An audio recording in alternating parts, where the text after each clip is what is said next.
biasa disebut dengan artefak ya.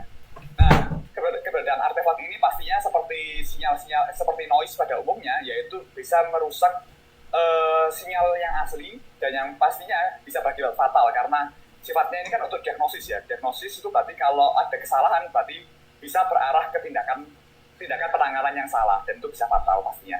Nah, oleh karena itu kita memerlukan sebuah metode pemisahan artefak itu, mengeliminasi artefak. Nah, teknik yang paling sederhana atau yang dulunya itu dipakai adalah seperti blind source separation, itu yang mengandalkan transformasi biasa ya. Nah, dan itu tidak bisa diandalkan karena seringkali tidak bisa mengisolasi artefak-artefak. Jadi tidak bisa mengisolasinya di dalam channelnya itu. Nah, jadi ada juga algoritma lain, tapi sering itu hanya unggul dalam satu jenis artefak. Padahal nanti dalam pengukuran itu seringkali artefak-artefak itu beberapa jenis itu berkumpul menjadi satu. Nah, nanti akan ditunjukkan di slide berikutnya. Dan oleh karena itu kita memerlukan metode yang lebih efektif dan efisien pastinya untuk mengeliminasi artefak dan juga dalam berbagai jenis itu tadi yang seperti saya jelaskan. Nah, oke. Kemudian, nah ini mungkin sedikit deskripsi aja pengetahuan.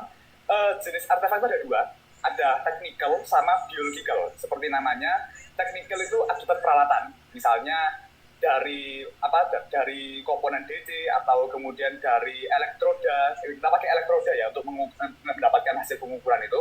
Nah, itu seringkali ada artefak itu. Tapi sebenarnya technical ini cukup mudah untuk dihilangkan secara manual, yaitu dengan memberikan filter frekuensi biasanya atau melakukan pencegahan lain. Nah, jadi bisa dilakukan dengan technical. Jadi permasalahannya technical bisa diatasi dengan technical. Nah, namun ada lagi yang namanya biological artifact, yaitu berasal dari pasiennya sendiri. Nah, maksudnya biological ini maksudnya seperti kekipan mata, eye blink, atau pergerakan. Nah, itu bisa mengakibatkan artefak-artefak itu ketika selama pengukuran dari alat. Nah, dan artefak seperti inilah yang lebih susah untuk dieliminasi. Nah, jadi oleh karena itu memerlukan filter. Jadi tujuannya adalah kita menggunakan multi-channel Wiener filter untuk menghapus artefak sinyal EEG. Itu tujuan utamanya. Nah, jadi kita lakukan pengumpulan data yang akan mungkin dijelaskan oleh teman saya, Kit. Ya, jadi untuk merekam sinyal EEG itu kita letakkan sejumlah elektroda yang menangkap sinyal listrik pada tubuh, tepatnya pada kepala subjek. Jumlah dan lokasi elektroda mempengaruhi jumlah sinyal yang direkam, serta jenis artefak yang paling mempengaruhi. Contohnya elektroda yang ditaruh di dagu akan sangat terpengaruhi oleh gerakan rahang dan lidah. Dataset EEG yang digunakan itu didapatkan dengan menggunakan Biosemi Active 2, itu nama alatnya, yang merekam dengan 64 elektroda. Penempatan posisinya menyesuaikan konfigurasi internasional 10 to 20 electrode placement. Data direkam dengan frekuensi 8192 Hz dan disampling ulang dengan frekuensi 200 Hz untuk pengolahan offline. High pass filter 1 Hz juga digunakan untuk menyingkirkan pengaruh komponen DC dan penyimpangan elektroda terhadap sinyal. Kemudian untuk pemodelannya, yang pertama kita memperoleh model data yaitu YT sama dengan NT plus DT, di mana YT itu sinyal EEG mentah dan NT itu sinyal neural asli, DT itu artefak. Sinyal YT, NT, dan DT itu disasumsi sebagai zero min karena dalam memproses sinyal EEG itu pengurangan min umumnya dilakukan terlebih dahulu. Ya, kemudian untuk multi-channel Wiener filter atau MWF itu jadi kita tujuannya untuk mendapati nilai estimasi N, itu N hat, yang sama dengan Y dikurang W hat transpose Y, di mana W itu yang dari persamaan Wiener Hopf-nya yang sama dengan R-1 dikali RJD. Jadi untuk nilai W-nya, jadi untuk nilai W-nya itu diperoleh dari optimisasi dengan minimum mean square error, yang hasilnya dapatnya seperti ini. Dan untuk nilai RYY dan RDD sendiri itu diperoleh estimasi, bukan nilai pastinya, dengan metode deteksi artefak yang bernama marking, yang nanti akan dijelaskan pada slide berikutnya. Dan maka dari situ dapat W dan bisa dimasukkan untuk mendapati nilai sinyal neural asli. Nah, tetapi ada masalah dengan menggunakan MWF saja jika kita mau mencari sinyal EEG yang asli. Dan itu dikarenakan sinyal DT-nya itu rank-nya tidak sesuai dengan rank sebenarnya. Jadi untuk sinyal EEG itu kita menggunakan 64 input, yang berarti rank dari matriks covariance-nya itu ada 64. Maka sinyal neural aslinya juga rank-nya 64. Tetapi nilai rank matriks DT-nya itu seharusnya kan cuma ada 10 ya, karena artefak itu nggak mungkin sumbernya ada 64, mungkin ada 15 atau 20. Tapi karena adanya noise, seakan-akan sinyal DT-nya itu ada 64 input, padahal cuma ada 10. Jadi karena itu kita pakai GEVD atau Generalized Eigenvalue Decomposition, di mana rank dari sinyal DT-nya kita rendahkan, kemudian kita juga ubah nilai sinyal-sinyal artefaknya menjadi semi-definite positif. Karena dalam noise-nya itu beberapa sinyal artefaknya itu bernilai negatif. Nah, itu nilai negatifnya diperoleh karena untuk mencari DT itu kita mengurangi NT dari YT. Jadi ada nilai yang negatif. Nah, untuk mengubah biar nggak negatif, kita set batasan cut off point.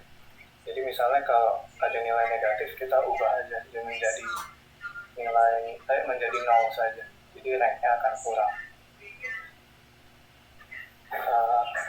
Kemudian untuk GEVD sendiri itu kita memakai persamaannya, yaitu RYY V sama dengan RNN V lambda, di mana V itu generalized eigenvector. Nah, dari sini kita memperoleh nilai V dan nanti kita masukkan ke persamaan yang di sampingnya, yaitu RDD sama dengan RYY min RNN. Nah, ini RYY-nya dan RNN-nya diubah menjadi bentuk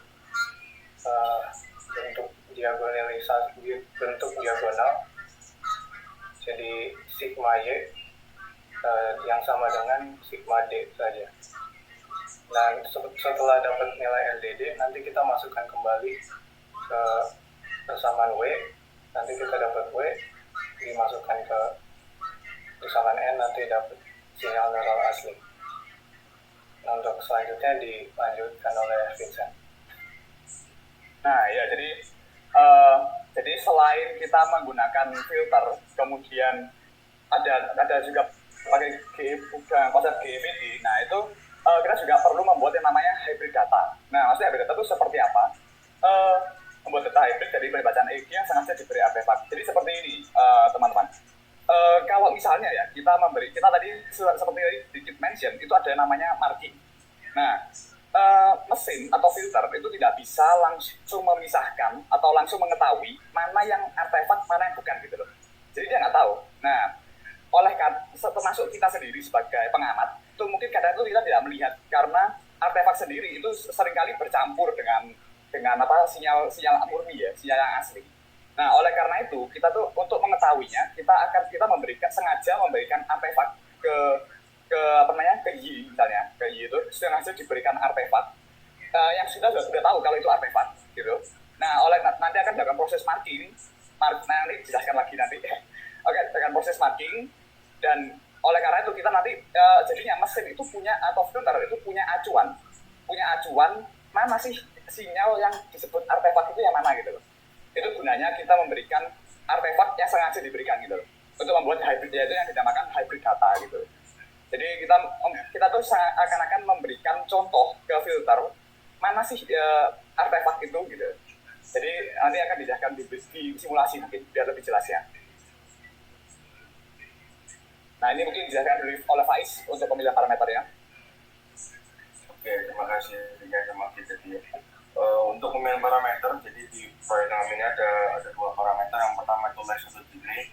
Jadi kenapa sih kok kita pakai lag shadow delay di proyek mengenai EEG ini? Karena dari dataset yang kita dapat itu kan tadi juga dibilang sama Vincent, jenis-jenis aktiva kan ada jenis-jenis kayak seperti temporal, spektral dan sebagainya. Jadi dari dataset ini kita bagi menjadi beberapa time shift tertentu. Jadi oleh karena itu kenapa kita pakai delay. Kemudian di bawah itu semacam grafik ya, jadi grafik hubungan antara lag delay dengan nilai SR/AR. Mungkin aku jelasin sebentar aja mengenai SR/AR. Jadi SER dan ARR ini itu semacam parameter performa ya. Jadi menentukan baik tidaknya kemampuan filter dalam memisahkan atau bisa kita lihat kalau dari SER itu semakin besar nilai delaynya itu semakin bagus ya, tapi terjadi peningkatan yang signifikan ketika di delay rendah, kemudian ketika delay semakin banyak itu semakin mendekati saturasi. Kemudian yang ARR ini dia invarian terhadap perubahan lag delay, jadi tidak terlalu terpengaruh. Kemudian yang selanjutnya itu pemilihan rank. Jadi sudah dijelasin juga waktu GFVD ya, pemilihan rank rendah dan juga hanya mencari yang bernilai semi-definite positif. Jadi itu tujuannya itu untuk mengurangi distorsi juga sama mengurangi noise juga. Oleh karena itu kita pilih rank yang rendah dan juga semi-definite positif. Membuat rank. Oke, kita langsung ke simulasi aja biar lebih jelas. Nah, jadi ini data-data EEG yang didapatkan tadi seperti Kit bilang ada sekitar 64 ya, itu 64 channel ya. Jadi channel itu maksudnya per elektroda tadi, seperti dari gambar bayi itu ya. Di kepalanya ada beberapa elektroda. Nah, itu menghasilkan satu channel gitu anggapannya. Nah, dari ini sudah diplot, ini diplot datanya. Dan bisa dilihat ya, dari sinyalnya ini ada sedikit yang menyimpang ya ini ya. Ada yang seperti ini, nah ini ada yang ini, ada yang bentuk kayak gini, ada yang kayak gini, nah macam-macam. Nah inilah yang kita sebut sebagai artefak.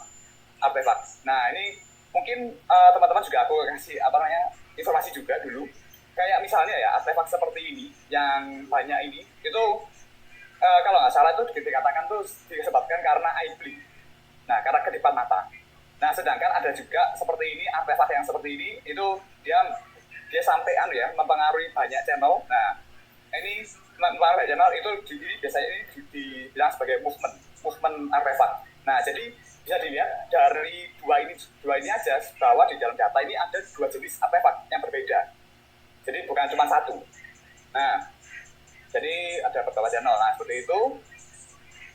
Nah ini ada juga mungkin aku tunjukin sedikit, itu namanya topoplot. Topoplot ini adalah plot dari, maksudnya apa ya, ini adalah penampakan kepala dari atas gitu. Nah ini, dan titik-titik ini, yang titik-titik ini merupakan posisi dari channel-channelnya tadi, dari elektroda tadi. Tapi sebenarnya ini nggak terlalu kita gunakan di sini, karena MWF ini tidak memakai topoplot sebenarnya. Berbeda dengan metode lain seperti ICA, itu memang menggunakan topoplot ini untuk meremove artefaknya. Nah jadi kita nggak terlalu gunakan, cuman kita mau tunjukin aja gitu. Nah, jadi ini menunjukkan perubahan atau interaksi yang diterima oleh elektroda persatuan waktunya. Ini bergerak ya mungkin ya. Jadi soalnya memang banyak per waktunya gitu. Oke. Nah, jadi ini namanya marking. Jadi kita sebagai pengamat akan melakukan yang namanya marking. Nah, jadi merah-merah ini yang kita merahi ini itu adalah bagian atau sinyal yang kita marking. Nah, kita marking. Dan fungsinya marking ini untuk tadi yang seperti aku bilang, untuk memberikan acuan kepada filter mana sih yang disebut artefak. Nah, mana yang disebut artefak. Nah, namun marking ini tidak lengkap. Nah, tidak lengkap, kita harus lakukan marking juga di sini. Loh, mengapa kok seperti itu? Soalnya yaitu karena artefak itu ada beberapa jenis. Dan filter, kalau kita tidak melakukan marking di bagian sini, seperti yang tadi aku bilang, misalnya ini adalah movement artefak. Kalau misalnya tidak kita lakukan marking, maka filter itu akan meloloskan artefak tersebut. Anggapannya karena filter itu nggak punya acuan movement artefak itu yang mana. Nah, seperti itu. Jadi kita memang harus ngajari filternya dulu. Nah, tapi setelah kita ajari, setelah kita berikan marking, kita tidak perlu melakukan marking di bagian sini. Nah, ini mungkin ini kok nggak di marking yang ini. Nah, ini soalnya kita sudah melakukan marking yang di sini sebelum-sebelumnya. Yang dimana artefaknya itu sama sebenarnya. Dia sejenis. Mungkin sebagai tambahan informasi, tadi yang untuk membuat hybrid data itu, tadi referensi kami itu melakukan penambahan idling artifak tiap 5 detik. Jadi makanya mungkin kalau Pak Algaf dan teman-teman lihat ini idlingnya ini keluarnya tiap 5 detik ya. Jadi ini 5, terus ini 10, ini 15, ini 20, sekitar 20 ya.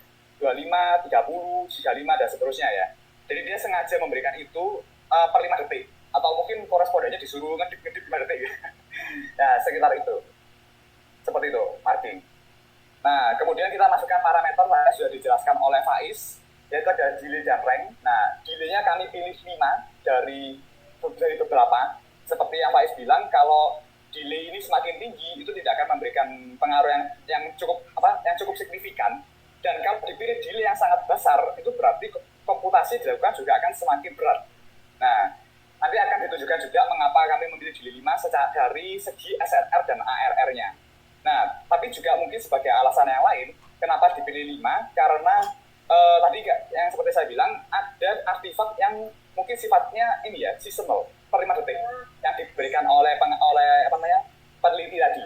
Nah, jadi mungkin 5 detik, di 5 itu yang memang yang paling fit ya, untuk data ini. Dan kemudian untuk rank-nya, kita pilih yang hanya meloloskan positive eigenvalue. Tadi yang seperti Faiz bilang, dan ini merupakan penerapan dari GEPD itu sendiri. Jadi ya, bisa aja kita pilih full rank, tapi itu berarti juga penurunan performa sebenarnya berarti. Seperti itu. Dan didapatkan hasil simulasi seperti ini.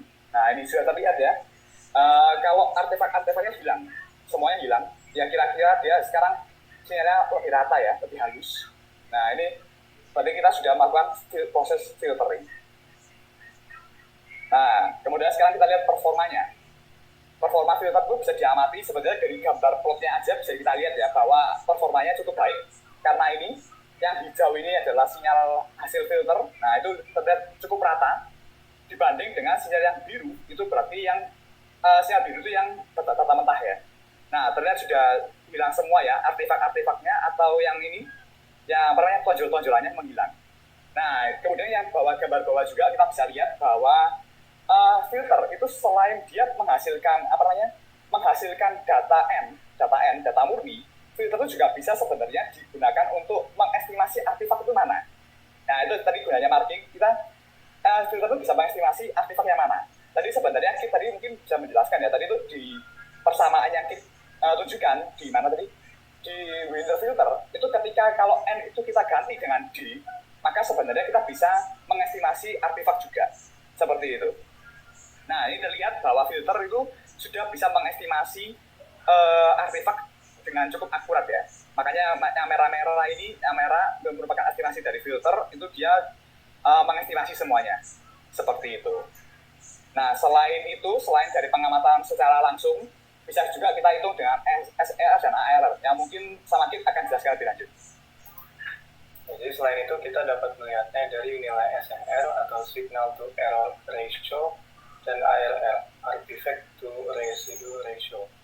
Jadi SER itu gunanya untuk mengukur distorsi pada sinyal EEG yang telah difilter. Dalam SER, estimasi sinyal artefak itu dalam sinyal EEG bersih menandakan distorsi. Semakin kecil nilai DRI-nya, itu semakin bagus kualitasnya. Kemudian untuk ARR, itu mengukur seberapa banyak bagian artefak yang telah dihapus. Dalam ARR itu perbedaan antara sinyal artefak sebenarnya DI dan estimasi artefak DRI itu harus bernilai kecil agar nilai ARR bagus. Jadi keduanya itu dalam satuan desibel dan filter akan semakin baik bila nilainya semakin tinggi. Kemudian ini gambar di samping itu nilai SER dan ARR untuk MWF berdasarkan nilai-delaynya dapat dilihat kalau semakin tinggi delaynya semakin bagus. Tapi untuk yang SER itu udah pada delay 3 udah mencapai tingkat saturasi. Jadi kita pakai 5 sih.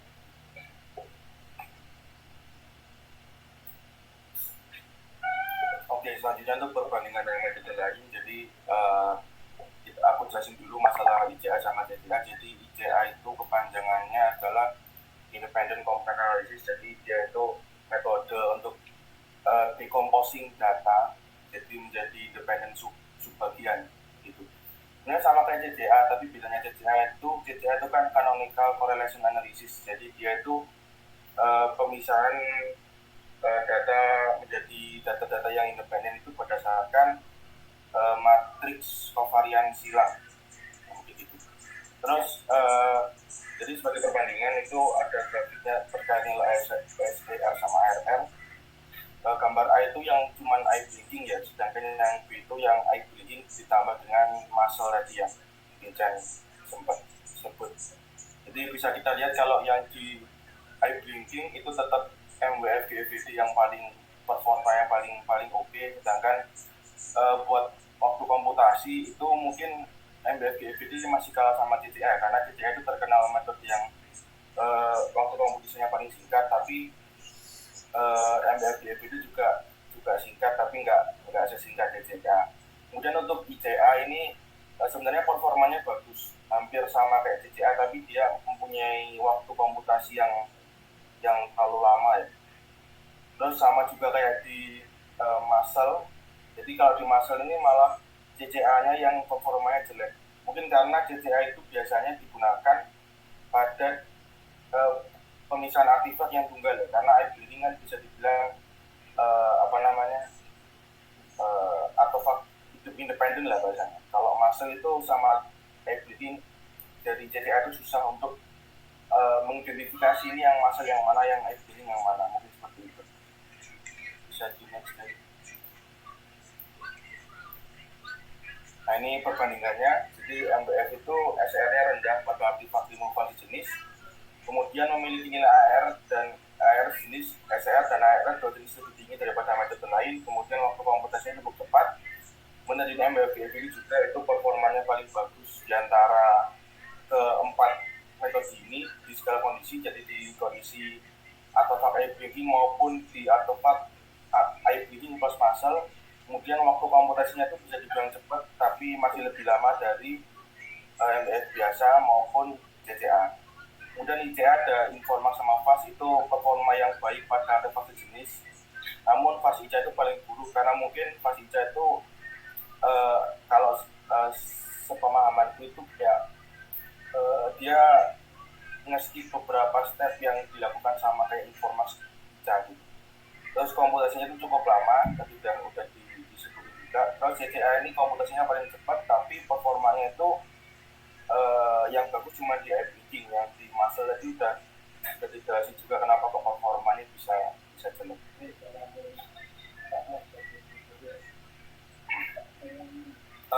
Terus kesimpulannya, jadi yang pertama itu pada suatu removal pada dataset EEG itu dapat dilakukan dengan metode multi-channel winner filter MWF. Kemudian metode MWF itu lebih baik digunakan daripada metode artefak removal lain, terutama MWF GEVD ya tadi ya.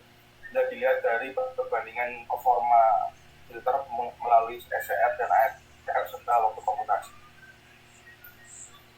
Kemudian sekian dari pemaparan proyek dua kelompok kami. Mungkin dari Prof. atau teman-teman yang lain ada yang ditanyakan, silakan.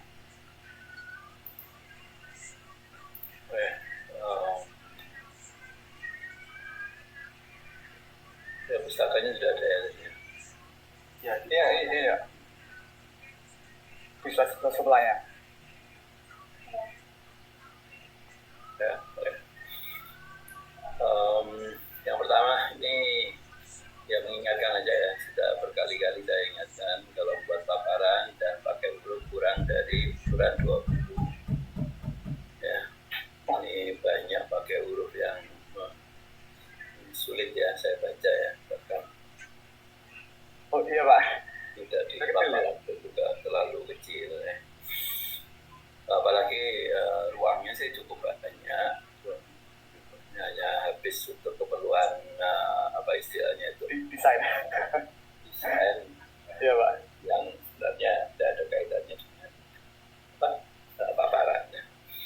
Iya Pak.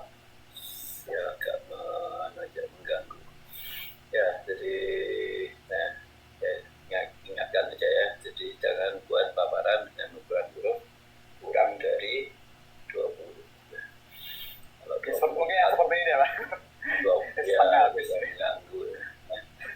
Ukuran berapa itu hurufnya yang dipakai? Ini parameter yang digunakan itu berapa? Kalau ini 18 sih Pak. Tapi memang agak kecil sih kalau ini. 15 ya. Mungkin dari fontnya juga Pak. Ya.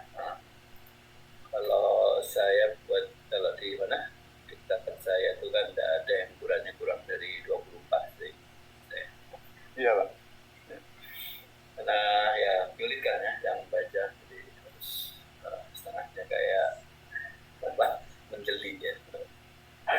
Iya. Ya, apalagi sudah tua. Itu yang pertama. Yang kedua, sebenarnya kalian tadi ngomong ya menyebut tentang 4 metode, tapi sebenarnya yang dicoba itu 2 ya, MWF dan MWF GE VD. Iya Pak, sebenarnya untuk perbandingan metode lain ini kami jujur juga nggak coba ICA sama CCA ini ambil dari referensinya. Ya betul. Jadi sebenarnya sih tidak perlu dicampurkan di sini. Oh iya Pak. Karena MPF dengan MWF VD aja sudah cukup mestinya. Yang penting kan bahwa itu dilakukan sendiri ya, bukan ya. Jadi fokus juga perbandingannya antara MWF dan MWF GE VD ya. Tadi GE VD sudah dijelaskan ya, tentang bagaimana memodelkan dengan memodelkan sinyal artefaktnya ya, dengan menggunakan generalized eigenvector vector. Nah, yang ketiga ini saya tidak tahu nih ya, ini dari pustakanya mungkin. Kalau menurut teori, kalau ada Y sama dengan mana? Jangan kok ke sini kan di Ya Pak, saya kira ya. Yang GF itu. Iya Pak. Ya. Kalau ada variabel aja Z sama dengan X dikurangi Y ya.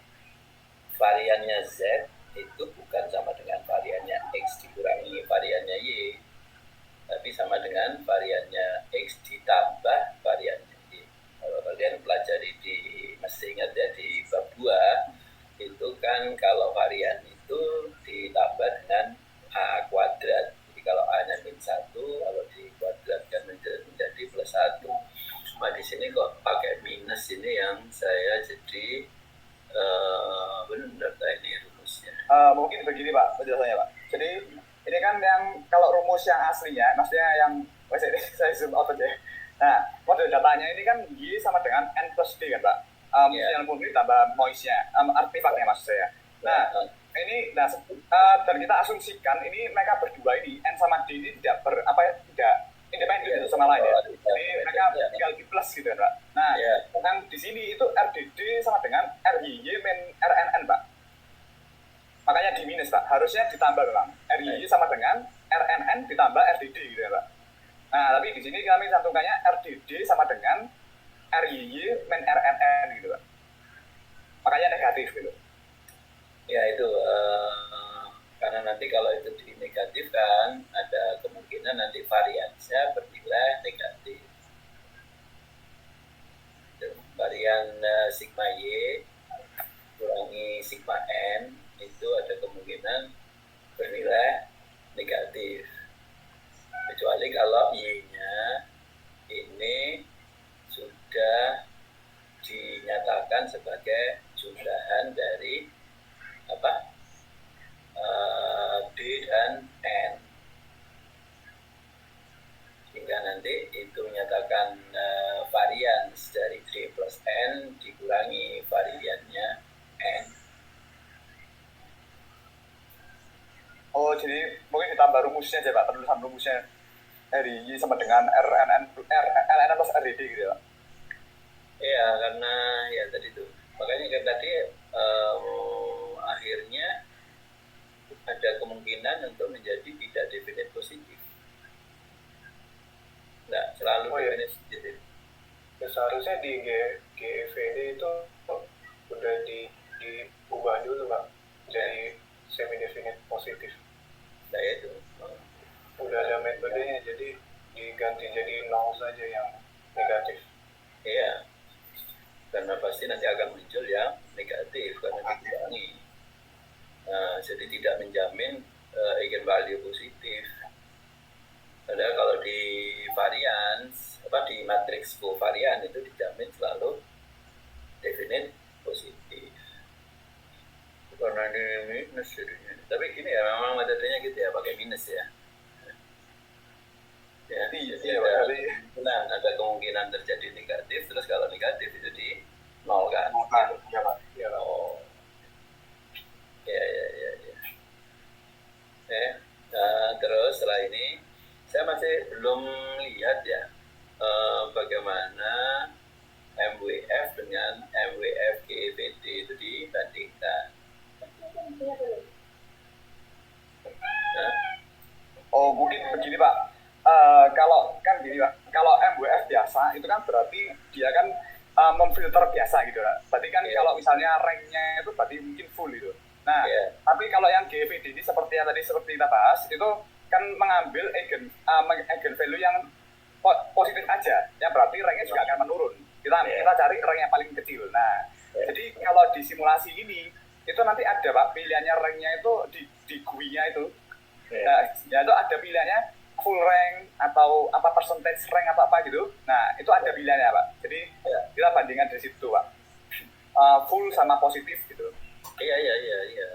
Maksud saya itu bagaimana kalian membandingkan antara saya mau pakai MWF saja, GEVD-nya saya abaikan, terus saya mau menambahkan GEVD pada MWF. Itu bagaimana supaya bisa tahu pengaruh dari menambahkan GEVD terhadap hasil filter.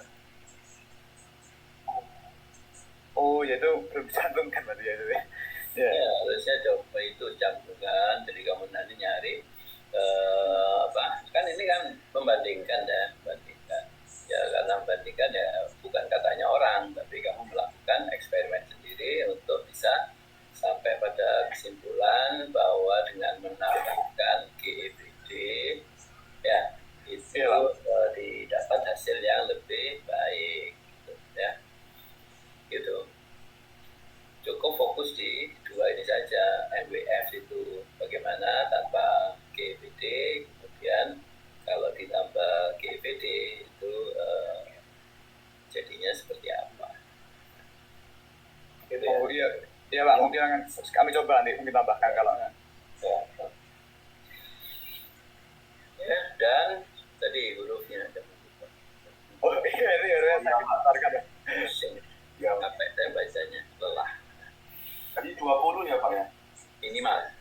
Oh ya, oke. Minimal ya, jadi bukan harus 20, tapi minimal 20. Iya Pak. Selanjutnya kelompoknya Cendekia, Lawali, dan Akbar Hidayat MH. Lawali dan Oke, silakan. Izin jelaskan ya, Pak? Ya, silakan.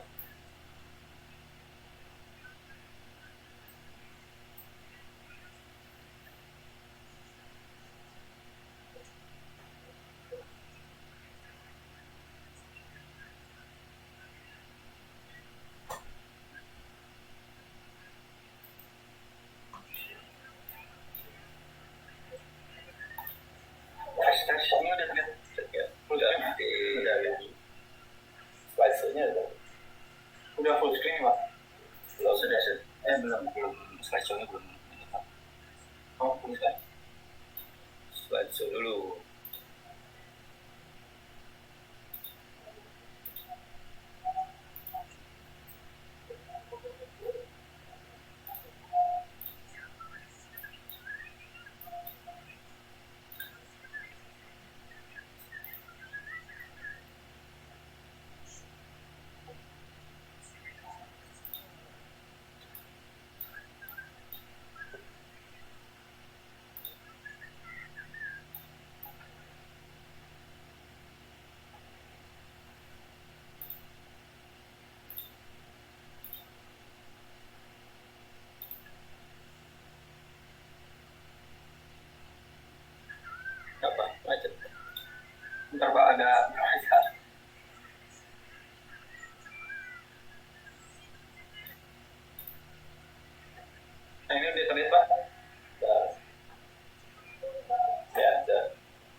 Use Subject. Ya, salam. Kami dari kelompok Hybrid Linear Filter Nilai Rapor Singkat Basic SMA ingin mempresentasikan hasil proyek kami yang kedua. Baik, di sini saya bersama Muhammad Cindi Erlangga dan juga Muhammad Akbar. Baik, mungkin bisa dimulai dengan Akbar. Untuk deskripsi permasalahannya, jadi ketika kita komunikasi menggunakan perangkat telekomunikasi, sering terjadinya sebuah gangguan, yaitu noise biasanya, di mana untuk mengatasi noise ini diperlukan sebuah speech enhancement, di mana untuk meminimalisasi level noise tanpa merusak sinyal suara asli, dan juga untuk meningkatkan intelligibility dari sinyal suara. Yang akan kami gunakan pada proyek ini beberapa metode, yaitu spectral subtraction atau SS, di mana prinsip kerja metode ini melakukan estimasi sinyal suara sebenarnya dengan menghilangkan spektrum sinyal noise secara langsung, namun estimasi sinyal speech yang didapat dirasa masih belum terlalu bersih. Kemudian di sisi lain, Deep Neural Network saat ini merupakan metode banyak digunakan dan dapat menghasilkan hasil yang cukup baik untuk pengolahan data, termasuk data sinyal suara. Maka dari itu, pada proyek ini akan dilakukan speech enhancement dengan menggunakan metode Hybrid Linear Filter Deep Neural Network. Dalam mengolah sinyal suara, ada dua tahap, di mana yang pertama itu filter winner akan digunakan untuk melakukan enhancing pada noisy speech, dan kedua, Deep Neural Network akan digunakan untuk proses refinement sinyal suara yang dihasilkan oleh proses filtering pada tahap pertama. Tujuan dari proyek ini yaitu mengetahui performa Hybrid Linear Filter Deep Neural Network dalam melakukan speech enhancement dengan menggunakan beberapa objective measurement seperti PSQ, LLR, dan FY-SNR SEG. Dan kemudian membandingkan dengan metode yang digunakan pada proyek ini dengan metode yang sudah ada, seperti metode spectral subtraction SS dan metode linear filter konvensional.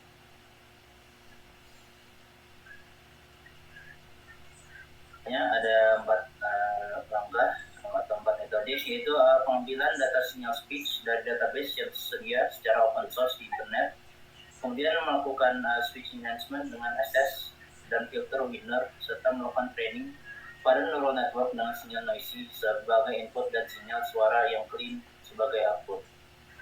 Di mana training ini dilakukan dengan menggunakan algoritma forward pass dan back propagation untuk menyesuaikan weights yang ada pada model. Kemudian performa Hybrid Linear Filter Deep Neural Network dengan beberapa objective measurement seperti PSQ atau Perceptual Evaluation of Speech Quality, LLR, Log Likelihood Ratio, dan FY-SNR SEG atau Frequency Weighted Segmental SNR. Kemudian membandingkan performa Hybrid Linear Filter Deep Neural Network dengan metode yang sudah ada seperti spectral subtraction dan filter winner konvensional.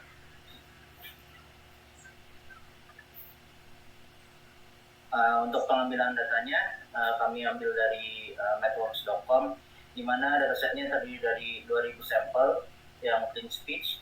Noise ditambahkan secara manual melalui program berupa additive Gaussian white noise. 90% data digunakan untuk training dan 10% untuk validasi. Lalu di testing dengan data yang berasal dari sumber berbeda, yaitu noisy speech corpus. Testing untuk menguji performa dilakukan dengan speech yang berisi seorang pria sedang mengatakan clams are small, round, soft, and tasty. Mungkin awal bisa. Clams are small, round, soft, and tasty. Yeah. Clams are small, round, soft, and tasty. Selanjutnya dilanjutkan oleh Hawali. Baik, untuk jadi metode spesimen tadi kita jelaskan lanjut. Jadi yang pertama itu ada yang spectral subtraction. Jadi adalah suatu metode yang paling populer dan diaplikasikan secara komputasi untuk peningkatan single channel speech. Metode spectral subtraction pertama disarankan oleh Bolt dan diterapkan pada pendekatan non-parametric model SS mensimulasi bahwa seseorang dapat memperoleh perkiraan frekuensinya suara yang pasti hanya dengan menggunakan spektrum kebisingan dari spektrum suara ANC. Jadi dari suara yang ada noise itu sama suara yang clean space itu kan masuk dalam mic gitu. Nah, diperoleh sinyal YN. Nah, kemudian sinyal YN itu dilakukan speech instrument algorithm menggunakan vector subtraction, di mana pertama yang dilakukan windowing, jadi diambil beberapa sampel aja gitu, kemudian di Fourier transform, di mana proses ini dinamakan short term Fourier transform. Jadi hanya beberapa sampel data itu diambil gitu, di sampling. Nah, kemudian didapatlah noisy power spektrumnya. Nah, kemudian noise spektrum itu diestimasi berapa, kemudian dikurangkan gitu dengan dari estimasi bisa dikurangkan dari sinyal aslinya itu, sehingga kemudian baru diinvers lagi ke sinyal yang sinyal yang tadi kan pertama di Fourier transform terus balikin lagi gitu, terus di overlap ditambahin gitu di besar atau di apa gitu, sehingga diperoleh sinyal yang benar, yang bukan sebenarnya misalnya sinyal yang telah difilter gitu. Nah, kemudian yang kedua itu ada sinyal filter. Nah, filter linear yang menggunakan kesalahan pada rata-rata antara ucapan asli dan ucapan yang disebutkan. Algoritma diimplementasikan dalam domain frekuensi dan bergantung pada fungsi transfer filter dari sampel ke sampel berdasarkan statistik sinyal suara min lokal dan parisi lokal. Untuk estimasi kebisingan digunakan pendekatan estimasi kebisingan reduktif. Dalam pendekatan ini, estimasi kebisingan dilakukan dengan nilai daya spektrum masa lalu dan sekarang menggunakan parameter pemulusan. Jadi algoritma seperti ini. Jadi kan dari sinyal raw gitu yang mentahannya itu ada sinyal sebenarnya, terus ditambahin sama noise gitu, noise yang dibuat gitu, kemudian diestimasi noise-nya, terus di Fourier transform keseluruhan sinyalnya, dan di dalam sinyal itu kan sebenarnya ada selain suara sebenarnya gitu, ada noise dan noise yang memang dari alatnya gitu, misalkan kayak ngebas gitu dari suara speakernya gitu. Nah, kemudian itu diestimasi berapa gitu, dilakukan pengurangan gitu, sehingga diperoleh nanti sinyal sebenarnya gitu, kemudian di-inverse dan diperoleh sinyal yang memang udah sebenarnya gitu. Oke, kemudian mungkin yang bagian yang bisa dijelaskan oleh Muhammad Jindiaga. Baik, terima kasih Alex. Jadi untuk kombinasi antara filter winner dan neural network, menurut referensi yang kami baca, di sini terdapat dua tahap. Pertama yaitu filter winner digunakan untuk enhancement noisy speech, kemudian yang kedua deep neural network digunakan untuk refinement sinyal suara berdasarkan pada proses filtering di tahap pertama. Next, untuk arsitektur yang kami gunakan sendiri di sini adalah CNN dengan skema training, clean audionya itu sebagai baseline atau sebagai yang akan diprediksi oleh networknya, sementara untuk noisy audionya ini dari baseline ini dengan noisy audio akan dicari errornya, kemudian error ini akan digunakan untuk mengupdate parameter-parameter weight yang ada di networknya sendiri. Next. Kemudian ini berikut adalah contoh hasil filternya, mungkin bisa di play oleh.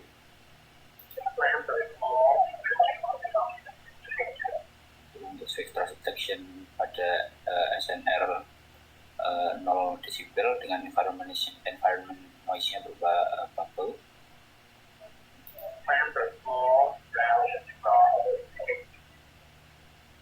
Dan untuk winner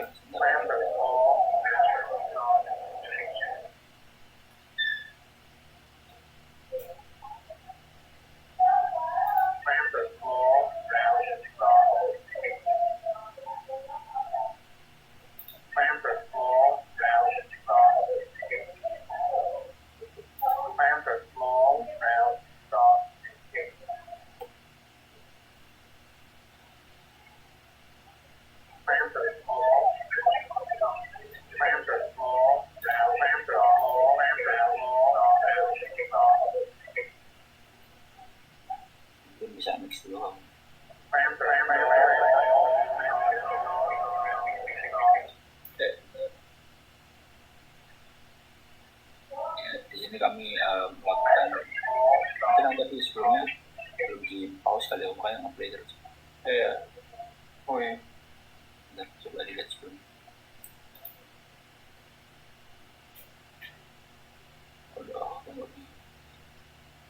Nah, di sini kami menggunakan 3 environment noise untuk testing. Tadi pertama bubble, kemudian di sini ada noise di exhibition hall, kemudian yang mungkin bisa di play dulu sampel.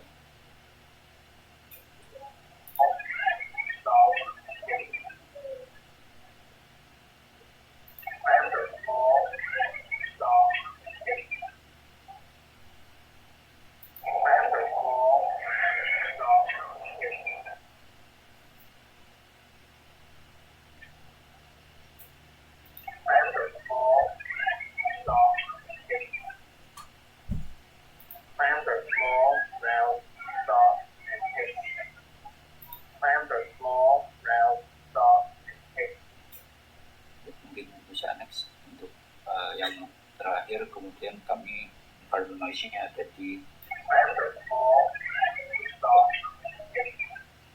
sama environment noise-nya ada berapa tadi? ada 3, Pak. Yang pertama bubble, kemudian yang ini exhibition hall, kemudian yang terakhir ada di restoran. Ya, berikutnya apa tadi? Belum.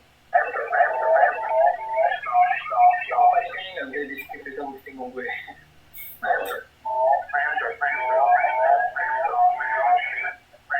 Jadi pause.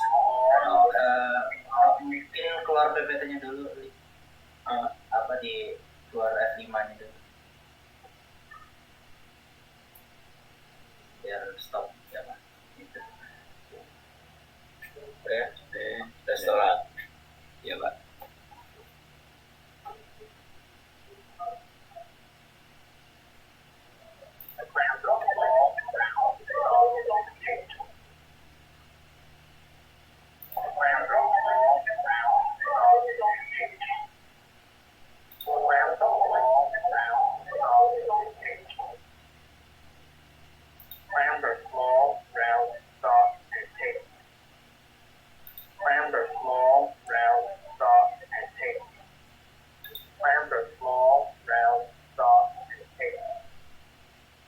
Mungkin itu untuk dari hasil filteringnya untuk ketika yang kami bandingkan. Kemudian next mau.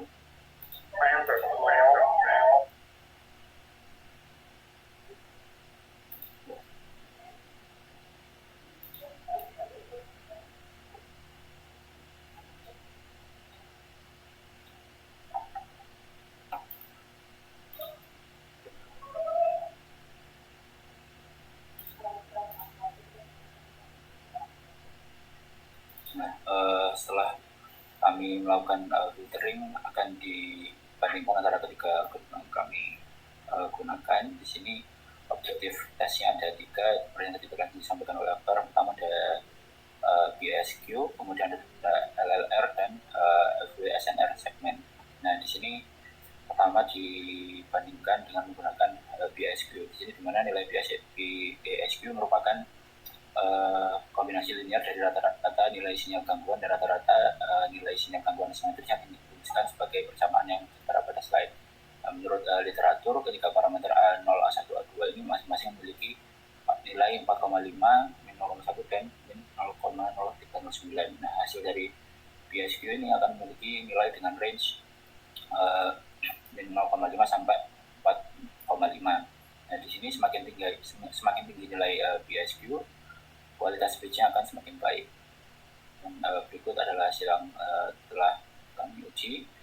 Pertama untuk environment bubble, di sini untuk SNR 0 sama 5, di sini metode hybrid memiliki nilai BSQ yang paling tinggi, yaitu 2,3938 dan 2,833. Sementara untuk di sinyal noise ratio di SNR 10 desibel, di sini hybrid masih memiliki nilai paling tinggi, di mana nilai ini 2,8. Kemudian untuk SNR yang paling tinggi di 15 desibel, di sini winner memiliki hasil yang paling baik.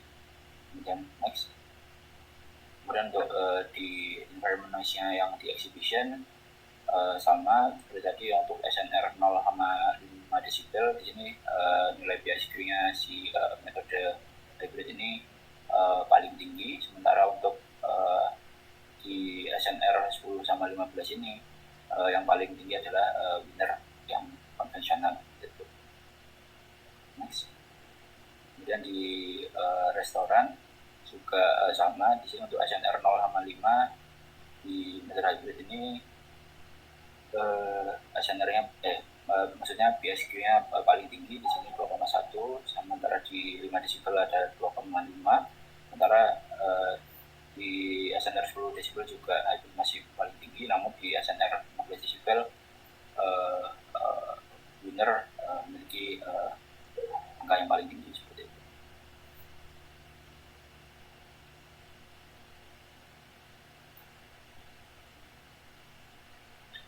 Mungkin bisa lanjutkan awal. Baik, buat logic test untuk yang LR itu merupakan suatu metode logic test yang dilakukan dengan cara membandingkan kesamaan frekuensinya dan speed sebagai sinyal referensi dan sinyal yang telah mengalami instrumen sebagai sinyal uji. Nah, hasil LR akan memiliki nilai dengan gas 0 sampai 2. Semakin rendah nilainya, semakin baik sinyalnya sinyal hasil ancaman. Jadi bisa digunakan dua rumus untuk dimana saya sama aja, yaitu pada time domain dengan frekuensi domain. Bisa dilihat untuk penjelasan parameternya sebagai berikut. Variabel-variabelnya sebagai berikut. Oke, kita lanjut aja. Jadi dari hasil pengujian dengan RR, nah itu diperoleh hasil RR sebagai berikut.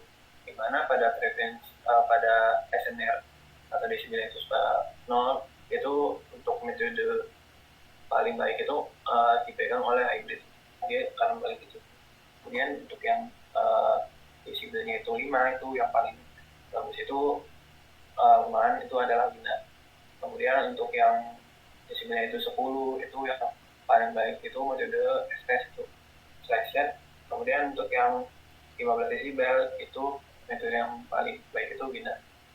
Bentar, saya masih bingung nih.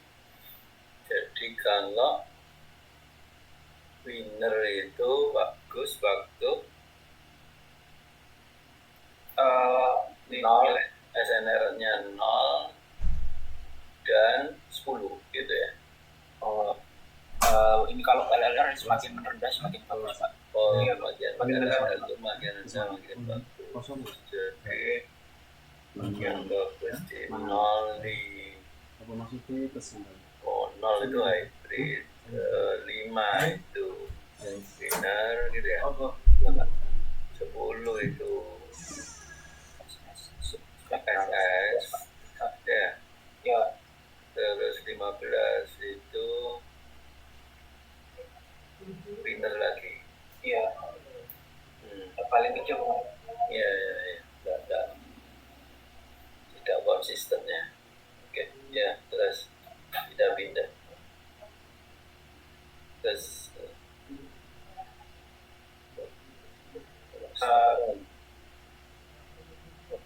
dilompat lagi ya. Oh, sama ya Pak. Ya. Ini tadi kan pertama Babel distribution, nah yang terakhir itu ada yang restoran. Jadi kalau yang di restoran tuh pada desibelnya itu 0 itu yang paling bagus itu hybrid. Kemudian pada saat desibelnya itu 5 itu paling bagus itu adalah winner. Kemudian pada desibel itu 10 itu yang paling baik itu adalah winner, dan pada desibel 15 itu yang paling baik itu adalah winner itu.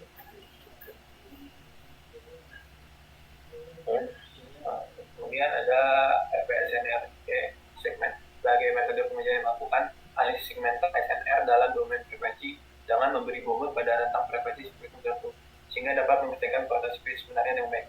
Dan sebenarnya ini ada tabel juga sebenarnya untuk pada frekuensi berapa itu kasih bobot berapa, cuma kami tidak menyebutkannya di sini.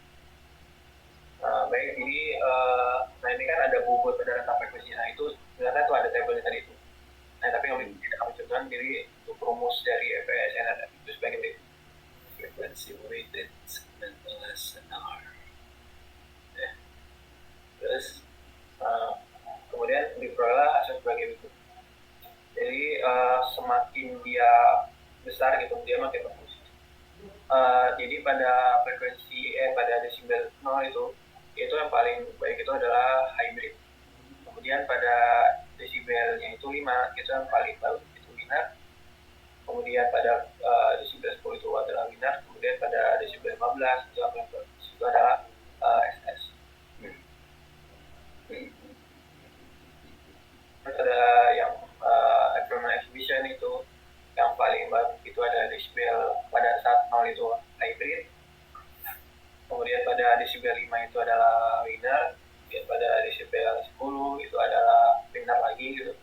Kemudian pada desibel 15 itu winner.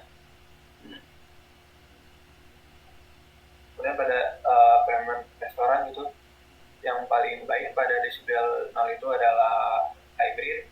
Kemudian pada desibel 5 itu ada winner, desibel 10 itu ada SS, dan desibel 15 itu ada winner.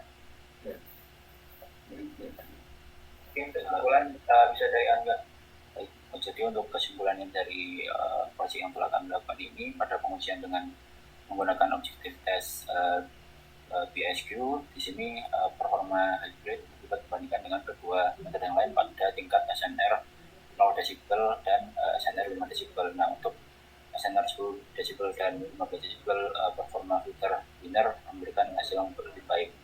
Ya winner sama spectral separation tadi ada beberapa yang saling gantian untuk menghasilkan hasil yang lebih baik. Kemudian untuk pengujian menggunakan objektif tes LLR dan FW SNR SEC, di sini performa hybrid lebih baik dibandingkan beberapa metode lain untuk tingkat SNR 0 desibel, sementara untuk tingkat SNR yang lain tadi ya secara bergantian antara SS dan winner yang menghasilkan hasil yang lebih baik. Nah, di sini kami menduga bahwa performa metode hybrid yang hanya lebih baik pada tingkat SNR yang rendah bisa jadi mungkin disebabkan oleh overfitting pada saat melakukan training neural network-nya, Pak. Nah, hasilnya mungkin bisa di-improve lagi untuk mendapatkan dataset dan juga melatih network dengan berbagai variasi noise dan tingkat SNR. Karena tadi noise-nya untuk training network-nya kami cuma menambahkan additive Gaussian white noise, dimana tadi sementara untuk yang diuji kami menggunakan beberapa variasi noise di lingkungan tertentu. Mungkin sekian dari kami. Berikut referensi yang kami gunakan. Terima kasih. Ini juga sama ya, banyak tadi ya, hurufnya sangat kecil. Sudah flowchart yang amat sangat kecil ya, nggak bisa dibaca. Nanti kami berpikir. Ya, oh, dia isi ruang kosongnya itu semaksimal mungkin untuk bisa memberikan kemudahan bagi yang mengikuti presentasinya. Karena pada umumnya yang mendengarkan paparan itu ya dia bacanya ya pada saat paparan itu dilakukan ya. Jadi perlu diberi informasi yang lebih mudah dicerna dalam waktu singkat. Ini pertanyaan aja ya, memastikan. Kalau SNR kecil itu maksudnya apa? Jadi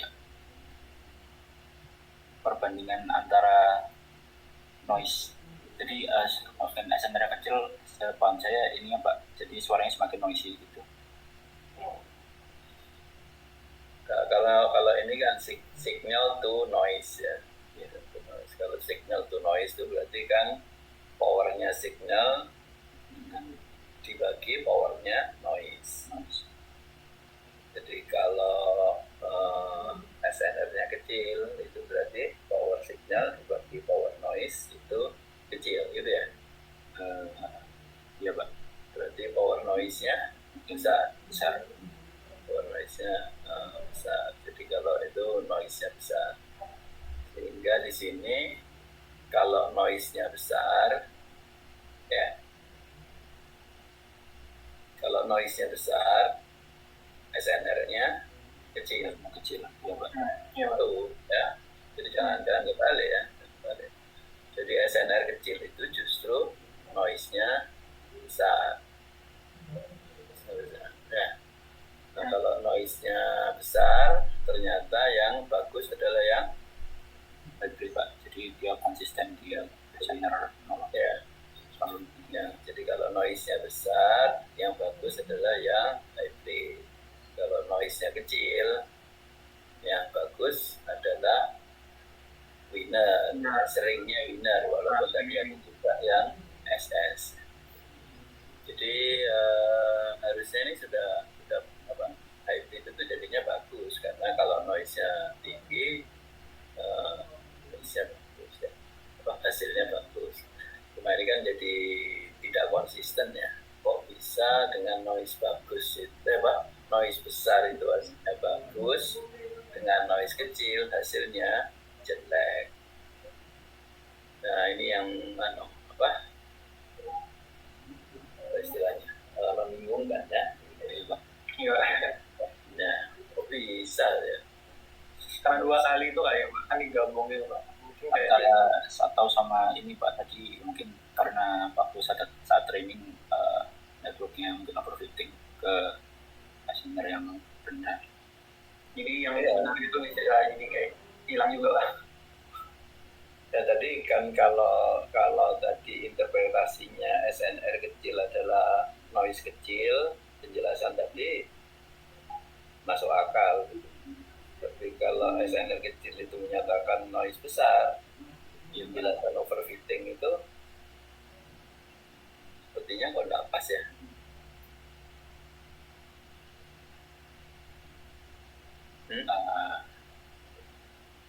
Ya Pak, coba nanti ya sepertinya kok tidak pas kalau itu adalah noise kecil, ya. Nah, yang saya khawatirkan justru ini learningnya itu pakai apa? Pakai suara yang sama atau pakai suara beda? pakai dataset yang beda Pak. Datasetnya beda, ya. Oh, Jadi yang diuji ini benar-benar yang nggak dipakai saat training. Saat training beda loh, gitu. Ya. Oh, ya. Saya tadinya curiga jangan-jangan datanya sama, makanya dia pada waktu diberi noise besar dia masih bagus karena dia sudah belajar dari data yang sama. Tapi ini datanya beda ya, terus apa ya penjelasannya ya, bahwa dia dengan noise besar itu malah bagus tadi ya, karena learning karena dia belajar makanya dia bisa lebih baik pada saat diberi noise yang tinggi.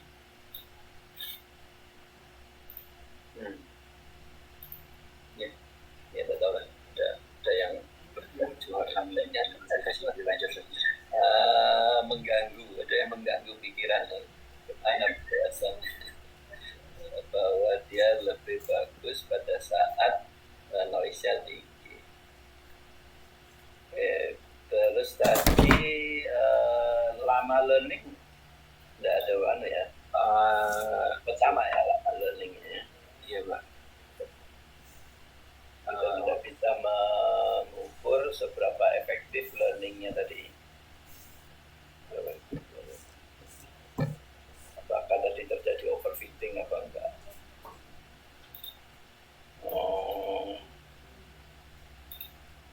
Tadi berapa pakai apa? 90-10 tadi. Ya, benar ya Pak. 90% data untuk training, 10%-nya untuk validasi. Ya. Nah, 90-10 berarti sebut aja ada 100 data misalkan aja ya. Itu kan maksudnya 90% 10% gitu ya. Iya Pak.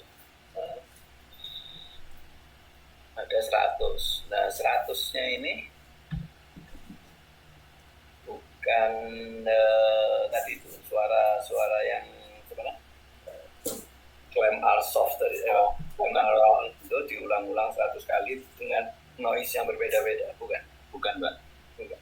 Oh, jadi ada 100 macam suara gitu. Iya. 100 macam kalimat berbeda. Oh. Oke. Oke, nggak ngerti saya. Ya. Jadi, coba seperti itu. Ada yang bagus di situ. Padahal learning ya, padahal learning.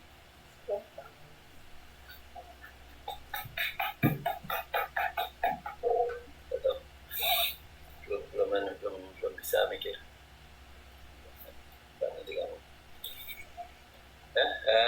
Cukup ya, sekian ini paparannya. Kalau ada yang ingin memperbaiki, silakan. Saya tunggu hari ini. Dan Baik, Pak.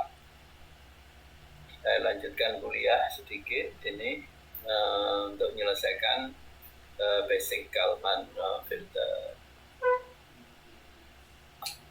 Basic Kalman filter. Basic Kalman filter.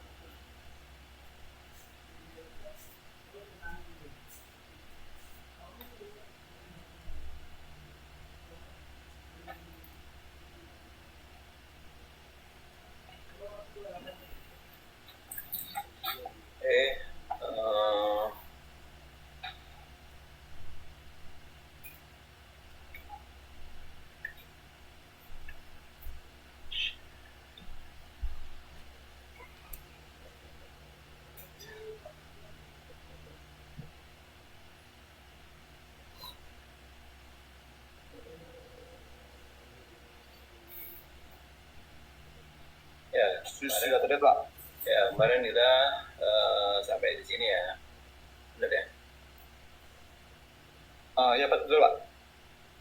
Ya, jadi kalau kita ingin menggunakan filter Kalman, kita harus tahu dulu ya dari model dinamika sistem nilai dari matriks A. Ya, mana matriks A itu menyatakan matriks transformasi state ya, dari state pada saat K menjadi state pada saat K plus 1 atau K min 1 menjadi state pada saat K.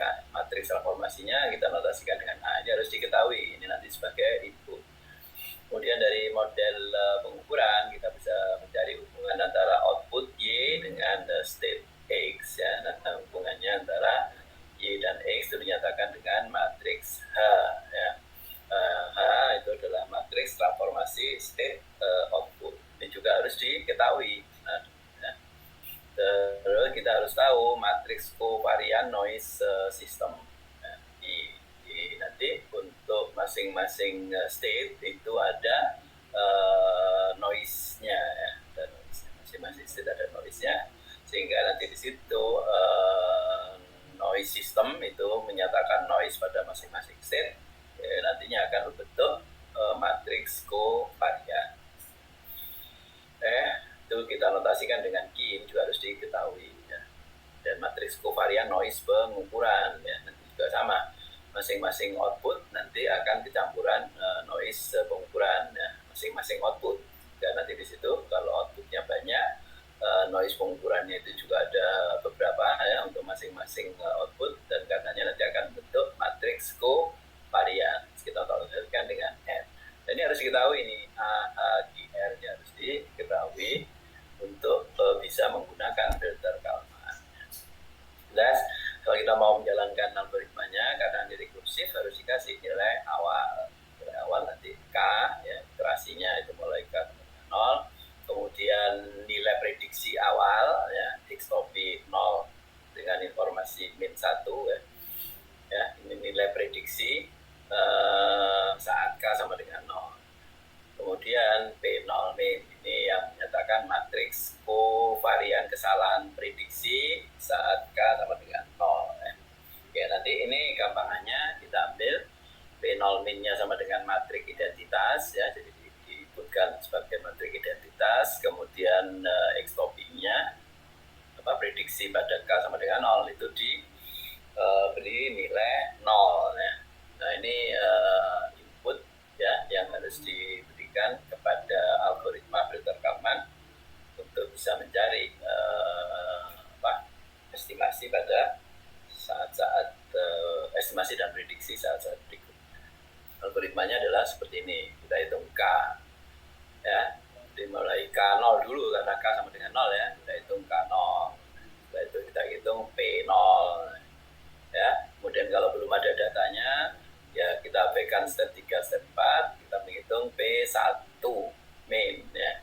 Atas K-nya kita set menjadi 0 plus 1, 1. Balik ke atas kita hitung K1 ya, hitung P1, hitung P2 main ya, dan seterusnya. Nah nanti kalau ada data kita bisa mencari ini XOP KK. Kita bisa mencari nilai estimasi saat K sama dengan 0. Tadi inputnya kan nilai prediksi ya saat K sama dengan 0. Nah ini adalah nilai estimasi saat K sama dengan 0. Ini bisa dihitung. Kemudian nilai prediksi saat K sama dengan 1 ya, 0 plus 1 ya, XOP 1. Jadi kalau kita punya data ZK, jadi Z0 dipakai untuk mencari XOP 0. Nanti dari XOP 0 dicari untuk XOP 1 K ya. XOP 1 0 dan seterusnya. Ini contohnya. Ini sudah ya prediksi. Jadi kalau satu langkah itu sudah otomatis akan diperoleh dari filter Kalman. Kalau 2 langkah dan seterusnya nanti bisa pakai rumus ini. Ini contohnya ya. Contoh yang sederhana ya. Ada partikel berada pada satu posisi tertentu di ruang satu dimensi. Ruang satu dimensi seperti kayak garis gitu ya. Hanya ada sumbu X, tidak ada sumbu Y-nya. Ya, posisinya berubah karena ada gangguan. Jadi sekiranya tidak ada gangguan, posisinya ya tetap di situ aja. Karena ada gangguan, ya, itu mengakibatkan nanti partikel tadi berubah posisinya. Ya. Nah, kita asumsikan gangguannya itu adalah zero mean white noise dengan varian sama dengan 1. Pengukuran terhadap posisi partikel, jadi yang diukur adalah posisi partikel ya, pakai alat ya, bukan pakai kamera gitu ya, untuk mengetahui posisi partikelnya. Di situ pengukurannya itu punya kesalahan pengukuran untuk zero mean white noise dengan varian sama dengan 0,1. Asumsikan pada mulanya partikel berada pada titik 0. Nah dari deskripsi ini tadi ya, untuk menggunakan filter Kalman kalian harus bisa membuat nantinya dulu model sistem dan model pengukuran, model noise system dan model noise pengukuran. Jadi ada 4 yang harus diketahui, yaitu A, H, Q, dan R. Nah dari deskripsi ini kalian harus bisa mencari berapa nilai A, berapa nilai H, ya, berapa nilai Q, dan berapa nilai R. Ya. Dari penjelasannya ini kita bisa membuat model sistemnya. Tadi kan dibilang bahwa partikelnya itu sebenarnya kalau tidak ada gangguan dia akan berpindah posisi. Jadi posisinya sebenarnya sama ya. Posisi sekarang dengan posisi berikutnya itu sama. XK plus 1 sama dengan XK. Ya, sekiranya tidak ada gangguan. Tapi karena ada gangguan, akibatnya nanti XK plus 1 menjadi berbeda dengan XK akibat adanya gangguan tadi. Nah, gangguannya diketahui adalah zero mean white noise dengan varian 1. Jadi model sistemnya bisa kita tulis seperti ini ya, di mana WK itu menyatakan gangguan sistem yang diketahui zero mean white noise dengan varian 1, sehingga Q-nya sama dengan 1. Nah, Q sama dengan 1 ini karena apa? Karena X-nya satu dimensi. Karena X satu dimensi, W-nya juga satu dimensi ya. Karena dimensinya W mengikuti dimensinya X ya. Nah, karena satu dimensi berarti matriks kovariannya ya satu dimensi. Ya, berarti hanya 1. Ya. Kemudian model pengukuran tadi yang diukur adalah posisinya, berarti output hasil pengukurannya adalah posisinya, yaitu X, jadi Z sama dengan X. Tapi tidak bisa persis sama karena ada kesalahan pengukuran. Kesalahan pengukuran kita notasikan dengan V. Ya. Jadi kita dapatkan persamaan model pengukurannya adalah ZK sama dengan XK ditambah VK. Ya. Oke,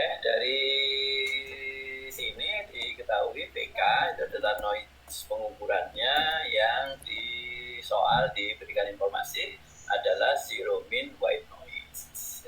Ketika zero mean white noise dengan varian 0,1, jika R-nya jadinya skalar 0,1, dimensinya 1, karena Z pengukurannya itu berdimensi 1, yaitu posisi partikel tadi itu ya. Karena ini berdimensi 1 berarti V nantinya itu berupa skalar dan matriks kovariannya itu berupa satu angka yang nilainya adalah 0,1. Nah dari sini kita sudah tahu semua ini, berarti A sama dengan 1, H sama dengan 1, Q sama dengan 1, R sama dengan 0,1. Nah dengan diketahuinya, kemudian kita tahu ini juga bahwa pada mulanya posisi partikel berada pada titik 0, berarti nanti kita masukkan X topik 0 min 1-nya adalah sama dengan 0. Oke, jadi lengkap sudah dari situ ya, kita bisa mendapatkan semua parameter yang diperlukan untuk merancang filter Kalman. Gitu. Oke, ada pertanyaan? Masih belum Pak dari saya. Boleh ya? Oke. Masih belum. Nah, sekarang dari situ kita bisa cari ini algoritma Kalmannya ya. A-nya sama dengan 1, H sama dengan 1 ya. Mulai jadi K sama dengan 0. Kita hitung P0 kita diketahui ya, P0 min sama dengan matriks identitas. Jadi nantinya di sini ya sama dengan 1 skalar ya. Nilainya 1 ya karena identitas gitu ya. Dimensi dari matriks kovarian kesalahan itu sama dengan dimensi dari state. Karena state-nya 1, berarti nanti P0 min ini dimensinya juga 1. Jadi dimensinya state 1 dimensi, maka P0-nya juga 1 dimensi sehingga jadinya skala. Kemudian tadi algoritmanya tadi bilang hitung K ya. Nah sekarang K sama dengan 0, kita hitung Kalman K-nya K0 pakai rumus tadi persamaan berapa? 3 ya. Pakai rumus ini ya. Nah ini sudah ada rumusnya, pada sudah kita turunkan. Angka-angkanya sudah diketahui semua, P0 sama dengan 1, H sama dengan 1 ya. R sama dengan 0,1. Ini bisa dihitung keluar Kalman gain pada K sama dengan 0, nilainya 10/11 ya. Kemudian kita hitung P0 ya. P0 pakai rumus yang gampang ya, pakai persamaan berapa? 4 ya, supaya karena ini manual ya. Jadi K0 nya sudah dicari ya, masukkan H diketahui ya, P0 min sudah diketahui, bisa kita hitung P0 sama dengan 1/11 ya. Matriks kovarian kesalahan estimasi pada K sama dengan 0 adalah 1/11. Setelah itu kita lanjutkan iterasinya, K sama dengan 1. P1 min pakai rumusnya ini ya, persamaan berapa ini? 5 ya, 5. Nah, seperti ini nanti P0-nya sudah diketahui, sudah dihitung, dapat P1 min adalah 12/11 ya. Jadi tadi P0 min adalah 1, sekarang P1 min itu menjadi 12/11. Dari sini kita bisa menghitung K1. Nah, K1 masukkan rumusnya K ya. Jadi P1 min ini sudah dicari, masukkan angka-angkanya, keluar 12/131 ya. Kalman gain pada K sama dengan 1 adalah 12/131 ya. Nah, ini sudah Kalman gain pada K sama dengan 0, dapatnya 10/11. Jadi 12/131 ya. Terus dari K1 bisa kita cari P1. P1 sama dengan rumusnya ini dikurangi K1. Satu minnya sudah dihitung, K1 sudah dihitung, masukkan, bisa kita cari P1-nya berapa dan seterusnya ya. Kita bisa mencari nilai K0, P0, P1 min, K1, P1 dan seterusnya ya, secara rekursif ya, dengan diberikan nilai awal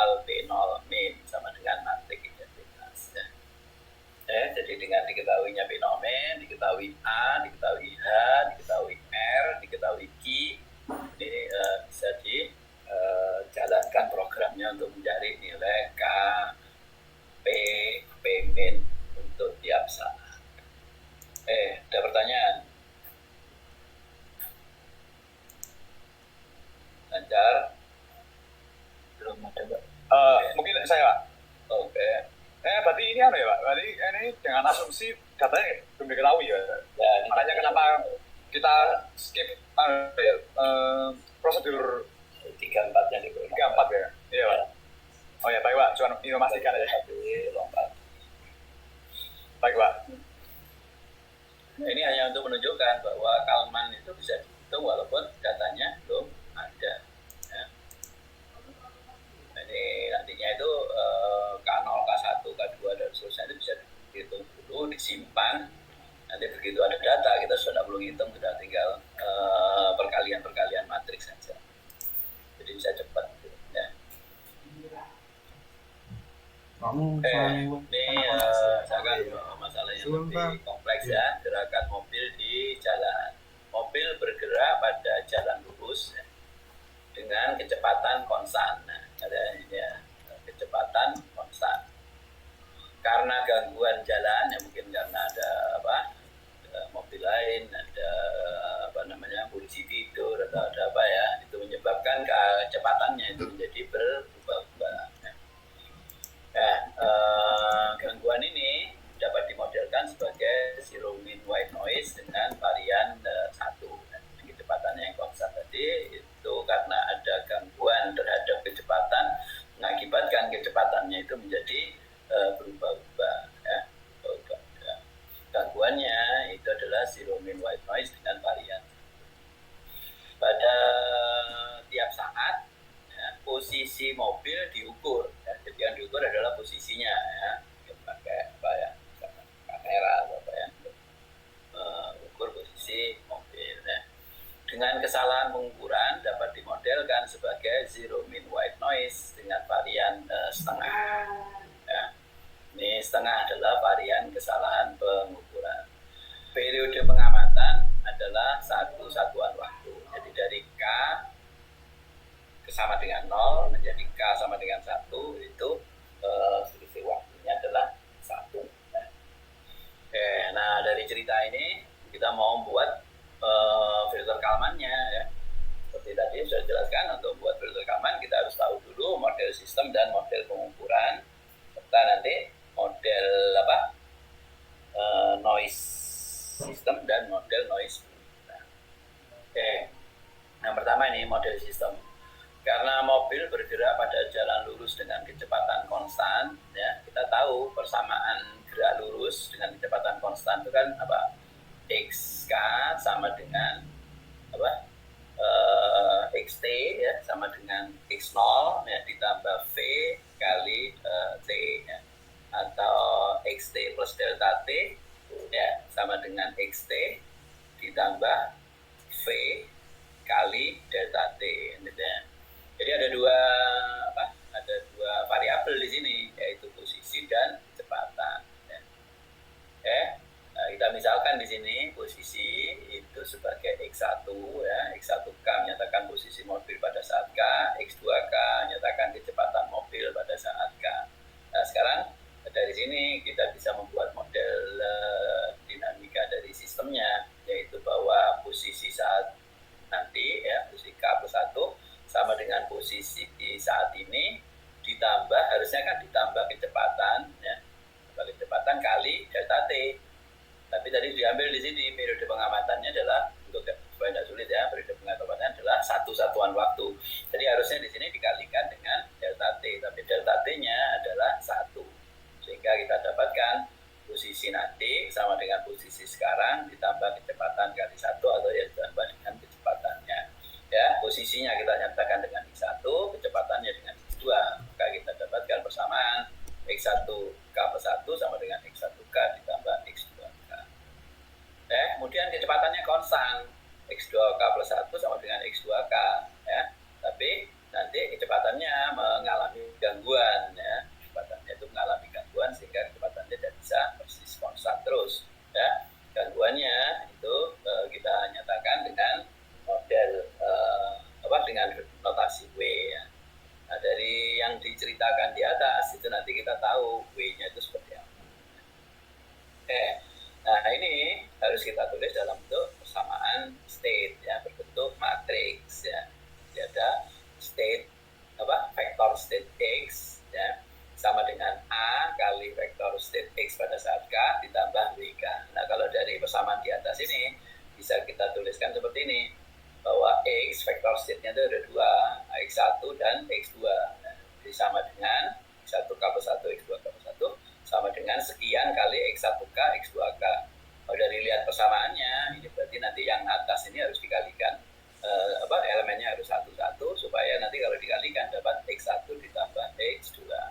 Sedangkan yang bawah itu kan sama dengan X2, berarti elemen baris kedua adalah 0 dan 1. Jika kalau dikalikan nanti dapatnya 0 kali X1 tambah 1 kali X2 ya sama dengan X. Nah, kemudian ditambah, nah ini nantinya ada W ya. W-nya ini adanya hanya di bawah saja, ya. Yang di atas itu tidak ada W-nya, yang di bawah ada W, karena W adalah untuk kecepatan, makanya nanti bisa saja kita tulis seperti ini ya. Jadi kita dapatkan ini model sistemnya adalah seperti terus kita harus buat model pengukuran. Jadi model pengukuran apa? Yang diukur adalah posisinya ya. Z sama dengan X1 ya. Ditambah kesalahan pengukuran ya. Misalkan kita mutasikan dengan P.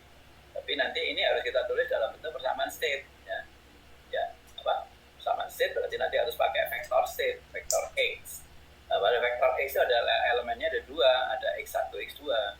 Tapi yang diambil hanya X1-nya saja, X2-nya tidak. Makanya nanti ini harus dikalikan dengan vektor 1, 0. Supaya kalau dikalikan dengan vektor state X1, X2, dapatnya adalah X1. Nah, dari sini kita bisa mendapatkan parameter-parameter yang diperlukan untuk merancang filter Kalman, yaitu A-nya sama dengan 1101. Ini A-nya 1101. Terus H10 ya. Q dari soalnya tadi ya. Nah, ini nanti Q-nya itu hanya untuk yang apa X2 ya. Untuk X1 tidak ada errornya, tidak ada noise-nya ya. Oke, sehingga di sini ke zero min y dengan varian 1, sehingga nanti matriks kovariannya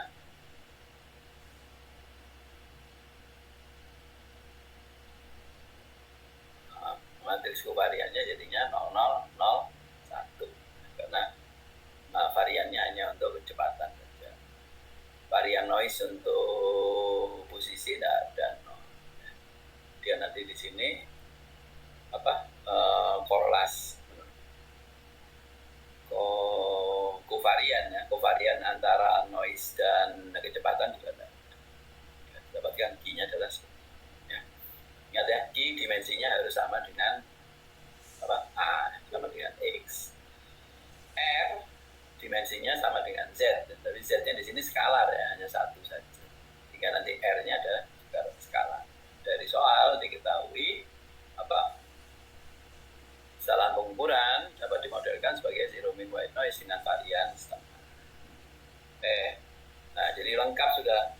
Dari sini kita bisa menjalankan algoritma Kalman ya, dengan memberikan nilai awal.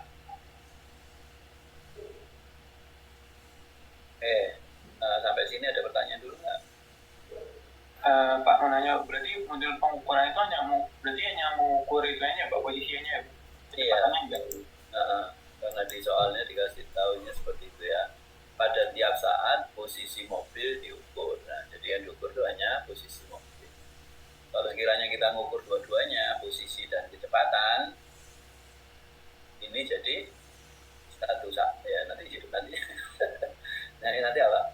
Kalau misalkan kita mengukur dua-duanya, X1 kita mengukur X1, kita mengukur X2. Ininya jadi apa? Jadi dua persamaan, Pak. Jadi dua persamaan. Nah, jadi ada Z1 yang menyatakan posisi, ada Z2 yang menyatakan kecepatan. Nah, sehingga nanti ini menjadi matriks. Matriksnya 1001. Karena Z1 mengukur posisi, Z2 mengukur kecepatan. Nanti hanya menjadi matriks identitas. Ya. Ya, kalau sekiranya nanti yang 2, oleh X2 hanya menjadi 0, 1. Gitu ya.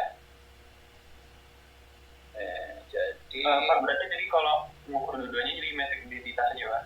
Ini jadi matrik identitas ya.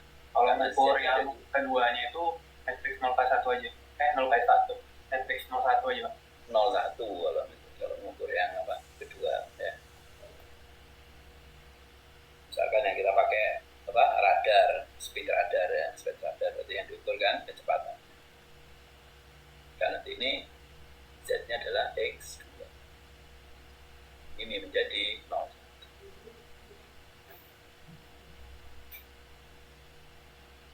Oke. Ini udah ya. Nah, dari sini kita bisa ngitung ini apa? Kita bisa jalankan algoritma Kalmannya ya. Akan kita hitung untuk 2 iterasi. Mulai dari K sama dengan 0 ya. P0 min matrik identitas K0 kita hitung ya. Ya. P0 min matrik identitas H transpose, ini transpose ya, karena H10 H transpose menjadi 10 ke bawah ya. H P0 ini H transpose tambah R setengah pangkat min 1 ya. Nanti diingat ya, P0 ini matriks yang dimensinya sama dengan state ya. Berarti nanti I-nya itu sebenarnya adalah matrik identitas dimensi 2, berarti 1001.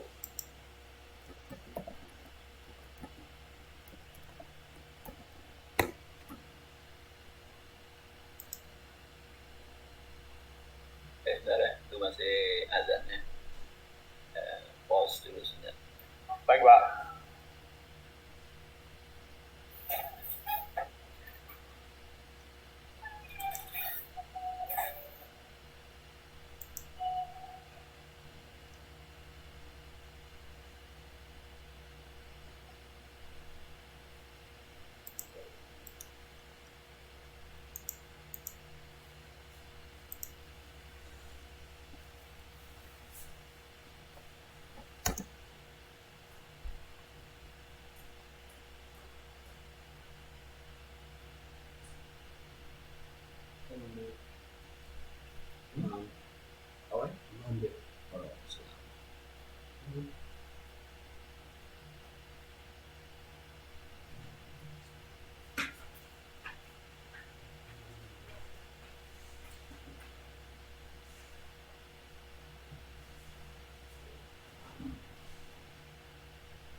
Jadi nanti P-nya itu dimensi 2 ya, matriks apa? Simetri dimensi 2. Jadi kalau ini I itu maksudnya adalah 1001.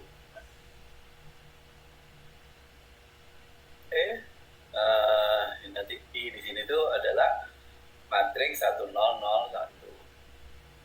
Ini matriks 1001. Nah, ini bisa dikalikan nanti ya. Ini yang dalam ini kalikan dulu hasilnya pangkat. Nanti hasilnya satu angka ya. Skala ya. Nah, dimensinya 1. Ikuti dimensinya R ini. Ya, R-nya dimensi 1 berarti hasilnya ini nanti adalah dimensi 1. Skala kalau di inverse gampang ya. Ini dapatnya ini nanti 2/3. Ini kalau dihitung dapatnya 1,5 ya. 3/2 karena di inverse dapatnya jadi 2/3. Ya, ini 1,0, ini matrik identitas, kalau dikalikan nanti akan menghasilkan Kalman-Gain-nya berbentuk vektor 2/3 0. Dimensinya Kalman-Gain itu nanti barisnya sama dengan state, kolomnya sama dengan output ya. Karena state-nya ada 2, output-nya ada 1, makanya nanti Kalman-Gain-nya itu adalah matriks yang dimensinya 2 kali 1 bentuk vektor kayak gitu. Nah, jadi K0 sudah dihitung, kita bisa mencari P0. Dari P0 masukkan K0-nya sudah dapat, harus diketahui ya. Di P0 adalah matrik identitas, jadi nanti ada I ya. Ini nanti dapatnya dimensi 2 ya. Matriks ukuran 2x2.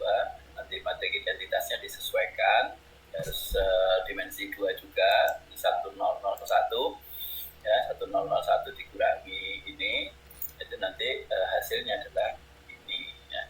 Dikalikan dengan matrik identitas ya sama saja ini hasilnya. Ketemu P0, kita cari P1 main. Nah, pakai rumusnya apa? 5 ya, bersama 5.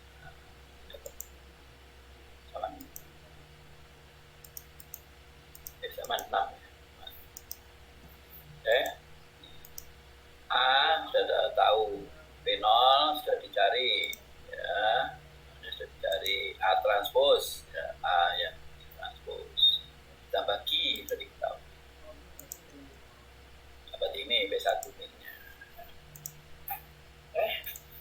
masukkan. Nah, ini K sama dengan 0 selesai, kita maju ke K sama dengan 1, kita cari K1, masukkan lagi rumusnya K. P1 main sudah dicari ya, sudah diketahui ya. Jadi kalau yang belakang ini di inverse dapat ini, yang depan kalau dikalikan nanti